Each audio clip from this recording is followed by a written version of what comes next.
Part 2 of Wimbledon preview with Darren Cahill. Darren, we've spoken about the men. You say Roger Federer is your pick at this point, even though you're not as convinced as you have been in the past, but you're still sticking with him. Yep.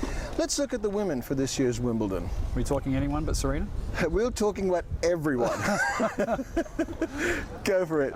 Look, it's just, she's been outstanding, the way that she's come back the last couple of years. And it's not so much even what she's done in the slams, because we know she's always been a big time player in the majors, but how she's transformed her game, her attitude, her fitness, her competitiveness, her professionalism.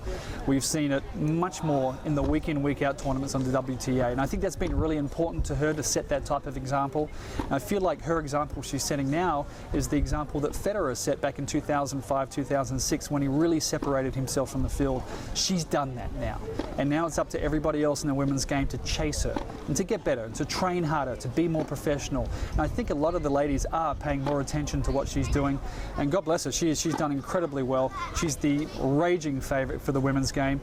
Something would have to go terribly wrong for her not to win, because if she plays anywhere near her best, 85% of her best, I don't see anybody stopping her. And if you had to pick somebody else? I think Azarenka. I think that even though movement might be a little bit of an issue for her, I feel like she's the one that's chasing the hardest. I feel like she's got the more stable game. Sharapova on a day can cause a lot of problems, but the serve comes and goes a little bit, and movement's obviously a bit of an issue. But I think Azarenka, deservedly so, is, you know, the 2 or 3 ranked player in the world, and she's had major success the last couple of years, so she would be my second pick. And if you had to pick somebody outside of the women's top 10 to make some sort of a dent, who would you go with? Where's Kvitova ranked at the moment? She's still top 10? Yeah, so she's a player that's got 3 or 4 big weapons, and she can cause a lot of problems to everybody, but she's so hot and cold, you never know what Petra you're going to get. But if she's inside the top 10, then somebody outside the top 10, you're looking for a Kai Kanepi that has got a big game, a huge serve, that can go hot and cold, that can get on a bit of a roll.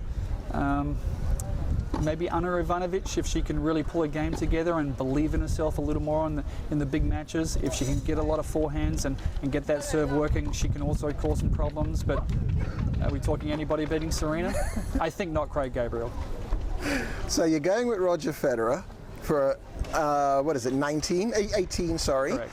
And we're talking SW16 going to SW19. Well, yeah, possibly this year. That would be correct. Incredible, huh? Pretty good. But very achievable. Thanks, Darren. Good to be with you. Beauty.